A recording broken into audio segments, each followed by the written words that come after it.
नमस्कार, फिलहाल मौजूद हूँ हिसार के सिविल अस्पताल में, जहां से कापड़ों से पूरी पंचायत यहाँ पर पहुंची है।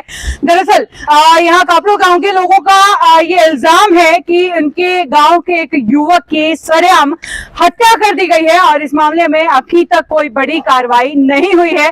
पूरा मामला क्या है, चलिए जान लेते हैं, लेकिन पहले परिवार के सदस्यों से हम जान लेते हैं। जी, क्या कुछ पूरा मामला था, एक बार संक्षेप में इसे बताइए। ये विक्रम जो जिसकी हत्या हुई है, ये गांव कापड़ों का निवासी है और सिंगवारागो गांव में किसान का मजदूरी का काम करता था। ठीक है। सालाना जिसे बंधुआ मजदूरी बोल देते हैं, पूरी साल के लिए। तो इसका सुबह सुबह इसके भाई के पास फोन आया कि भाई आपके भाई का रोड एक्सीडेंट हुआ है और उसको चोट लगी है, हम इसको लेके बरुवाड़ा आने लग रहे हैं। ठीक है, आप आ जाओ। जिसके काम कर रहा था उसका रिश्तेदार है कापड़ो गांव में, उसके पास फोन किया। वो उनको बिठा के उसके भाई को, विक्रम के भाई को लेके ने बरुवाड़ा पहुंचा। जिस टाइम विक्रम का भाई वहाँ पर पहुंचा सिविल हॉस्पिटल में, तो मृत पाया गया, भाई वो मर चुका था। और उनका कहना ये था कि जब हम इसको रोड से उठा के लेके आए, उस टाइम ये जीवित था, तड़प रहा था, और हम इसको लेके आए जनता हॉस्पिटल में। जनता हॉस्पिटल वाले ने उनको देखने से इनकार कर दिया कि आप इसको सिविल हॉस्पिटल में ले जाओ। ठीक है। सिविल हॉस्पिटल में आने के बाद उनका कहना है कि भाई ये डॉक्टर ने कह दिया कि भाई मर चुका है। इसमें जिस एंगल से वो दिखा रहे थे कि भाई इसमें रोड एक्सीडेंट हुआ है, हम पुलिस के साथ गए थे मौके पर देखने के लिए, जहाँ से उसकी बॉडी उठाई गई थी। वहाँ पर ना तो किसी गाड़ी के टायर के घिसने के वो निशान मिले हैं, ठीक है, ना ही कोई गाड़ी के साथ जिसके साथ वो एक्सीडेंट हुआ है उसका कोई तो पार्ट टूटता, कांच वगैरह कुछ तो इसी चीज गिरती, जिससे आपसे उसके कपड़ों पे जो रेता माटी लगी हुई है, वहाँ पर कोई रेता माटी नहीं थी। वो उसका पूरी शरीर उसके सड़क के ऊपर पड़े हुआ था जी, तो उसके कोई रेता माटी नहीं लगी हुई थी। जो मतलब उनकी जिस हिसाब से एक्सीडेंट दिखा रहा था, उसको लगता नहीं कि वो एक्सीडेंट है। ठीक है। उसको मारा कहीं और गया है और लाके वहाँ रख दिया कि ताकि इसको एक्सीडेंट का रूप दिया जाए। ठीक है। ये कार्रवाई उन्होंने जिस हिसाब से बता था कि इसका टिप्पण वहाँ पड़ा है, इसकी चप्पल उधर रखी है, एक खाली बोतल है शराब की, डिस्पोजल पड़ा है। हम जब पुलिस की टीम के साथ वहाँ पर पहुंचे तो हमने इस तरह कोई चीज वहाँ पर नहीं मिली। ठीक है। उन्होंने जिस हिसाब से हमें बताया था, हमें गुमराह करने के लिए उन लोगों ने बताया था। ये पूरी घटना मृत्यु की कही है या हत्या की कही है, ये पूरी घटना हुई कब है?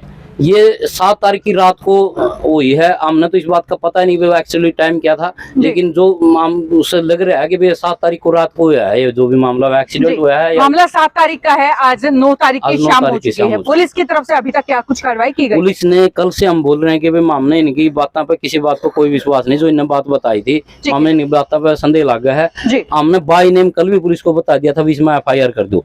जो मालिक है जिसका काम कर रहा था, हमने इस पर संदेह है, इसके नाम से आप FIR करो। कल भी पुलिस ने इसमें 2 तरीके से FIR की थी, 302 भी लगा दी थी और रोड एक्सीडेंट वाला भी।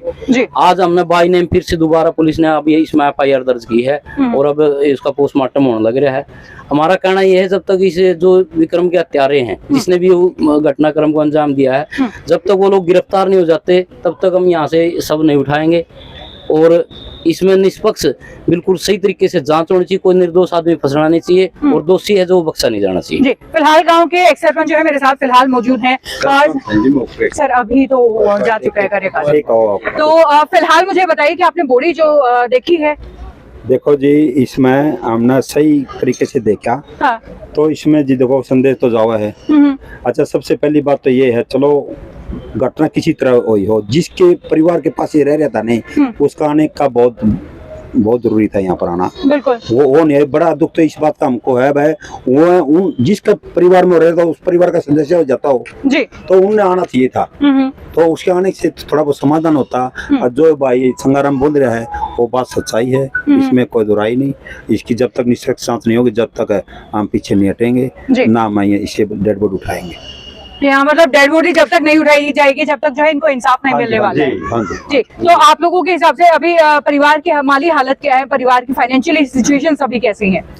माली हालत बहुत कमजोर है जी, और हमें पूरी पंचायत को डाउट है कि ये एक्सीडेंट ना हो करके मौत लगती हमें की गई है और उसको बाद में वहाँ डाला गया है, क्योंकि जिसके घर में ये रहता था उसने साथ में आना चाहिए था या बताना चाहिए था भाई ये कैसे हुआ कैसे। तो इसलिए हम सब इसलिए इकट्ठे हो रहे हैं और हमें पूरी पंचायत को ये आशंका है कि भाई ये है ना एक्सीडेंट ना हो करके इसकी मृत्यु की गई है। इसलिए हम प्रशासन से यही चाहते हैं कि भाई इसका दूध का दूध और पानी किया जाए और वो मैं असली दोषी को पकड़ाया जाए। अगर जब तक ये नहीं हमें पता चलेगा तो ये डेड बॉडी नहीं उठाएंगे, यहीं बैठ। बिल्कुल। अभी इस मामले को लेकर के पुलिस के किस अधिकारी से आप मिल चुके हैं? पुलिस की तरफ से फिलहाल फाइनल बयान क्या आया है? कार्रवाई अभी तक हुई क्यों नहीं है? कल सुबह जब इसकी बॉडी को सिविल हॉस्पिटल बरवाड़ा लेके आया गया, उस टाइम में वहाँ पर डिप्टी साहब अपने विनोद शंकर जी जो आसी रेंज को देखते हैं जी, हाँ, वो आए थे। उन्होंने कहा कि भाई हम इसमें हमारे एंगल से भी जो जांच होगी वो उसमें करके ना आपको न्याय देंगे।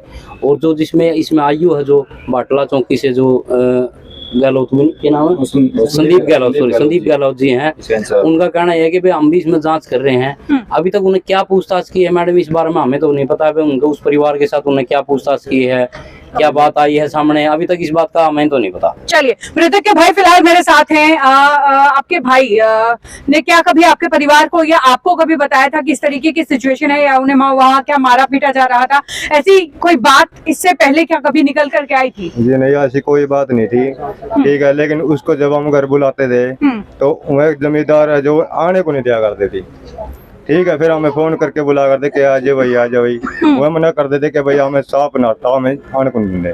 अच्छा, मतलब अपने घर पर जो है नहीं आने दिया जाता है। आपको बता दूं कि जिस तरीके से एक साल के लिए बंधुआ तरीके से जो है उन्हें रखा जाता है, सीढ़ी प्रथा जो है हमारे गांव में चलती है, जहां पर खेती बाड़ी या गाय भैंसों का काम देखने के लिए जो है अक्सर बहुत सारे लोग जो है एक साल का पूरा कॉन्ट्रैक्ट करते हैं, जिसे बंधुआ मजदूरी कह सकते हैं या गाँव के अंदर सीढ़ी की भाषा जो है उसे दी जाती है। तो क्या कुछ जो है अभी तक क्या सामने वाले परिवार में से किसी ने आपसे आकर बातचीत की है कि भाई ये बात हुई, या सामने वाले परिवार में से जिस पर आप आरोप लगा रहे हैं कोई आपसे आकर के मिला है? ऐसी कोई बात नहीं, लेकिन वो जो हमारा भाई था विक्रम मरने वाला है जो मर गया, लेकिन वही बता था कर भाई हमने ये परेशान करे हैं, ठीक है। हमने बोला था कि भाई 15-20 दिन काम कर ले, फिर इनका हिसाब कर दे और तू आ जाइए। अच्छा, ठीक है। लेकिन फिर उसने 20 तारीख के बोला था आने के, लेकिन 20 तारीख तो आई नहीं, पहले से ही चल बचे। यानी कि 20 तारीख को उसको जॉब छोड़ करके आना था? घर आने वाला था वो। भाई के बच्चे कितने हैं अभी?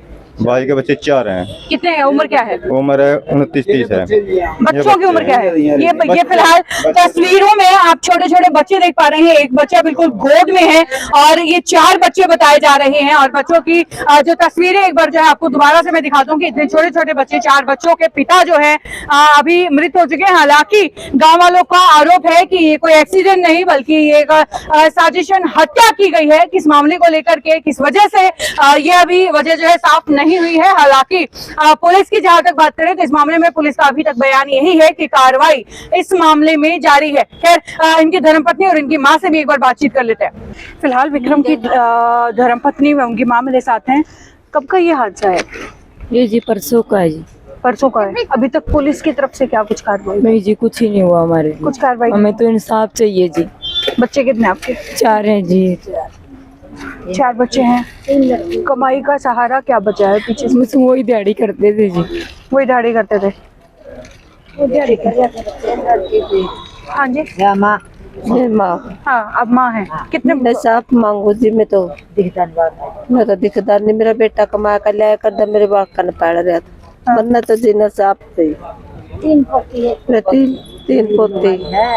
अरे एक बेटा मेरा, 3 भाई, अब तो ये 2 रहेगी।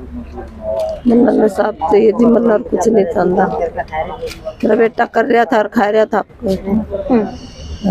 किनके घर काम कर रहे थे? क्या लगता है क्यों उनको मारा गया? जिम्मेदारा का लायक रहे थे जी। मेरे बेटे के 12-11 बजे फोन आया था, तो फोन करने लग गया। जब मैं फोन सुन लगी, मेरे बेटा का बंद करवा दिया, बंद कर जो फोन खोस लिया। आपने सुना था ये आवाजें? बंद सुना था। आपसे बातचीत क्या हुई? आपकी दिमाग आया इतना, मैं बोलने लगी इतना, बोला फोन बंद कर ले जीव खोस लिया। फिर बात आपके जाने से पहले कब बात हुई थी, या कभी उन्होंने बताया था कि इस तरीके से हाथापाई करते हैं या कोई ऐसा जान का खतरा बताया था आपको? ऐसा कोई जिक्र नहीं हुआ? हमको नहीं बताया जी, मम्मी और को बताया था। आपको कब बताया था? उस दिन फोन पे या उससे पहले भी जिक्र किया था? उसने फोन कराया था। तो इस पूरे मामले में जिस तरीके से दुखियारी माँ है अपने बेटे के लिए इंसाफ मांग रही है, इनका कहना है कि मेरा बेटा चाहे मजदूरी करता था या जैसे भी अपने बच्चों को पाल रहा था, मेरे परिवार को पाल रहा था, मगर अब वो पालन पोषण करने वाला नहीं बचा है और जिसने भी मेरे बेटे की हत्या की है उसको जो है सजा मिलनी चाहिए, मुझे इंसाफ मिलना चाहिए। और ऐसे ही जो है कुछ मांगे कापरोड गांव के इन ग्रामवासियों की है। खैर ये मामला यहीं तक, दूसरा पक्ष अगर इस मामले में सामने आता है तो उसका वो पक्ष भी जो है कैमरा पर हम जरूर रखेंगे और लगातार दिखाते रहेंगे शहर भर की खबरें। देखते रहिए सिटी बिग न्यूज। नमस्कार। श्याम जी पोटैटो चिप्स, वो भी कई सारे डिलीशियस फ्लेवर्स के साथ। बस खाते जाओ और खाते ही जाओ। श्याम जी के डिलीशियस एंड टेस्ट। अपना सामान MRP पर नहीं, डिस्काउंट पर लो। और हिसार में डिस्काउंट कहाँ मिल रहा है ये जानो SaleTrending.com पर। Visit SaleTrending.com। पहले कंपेयर करो फिर शॉप।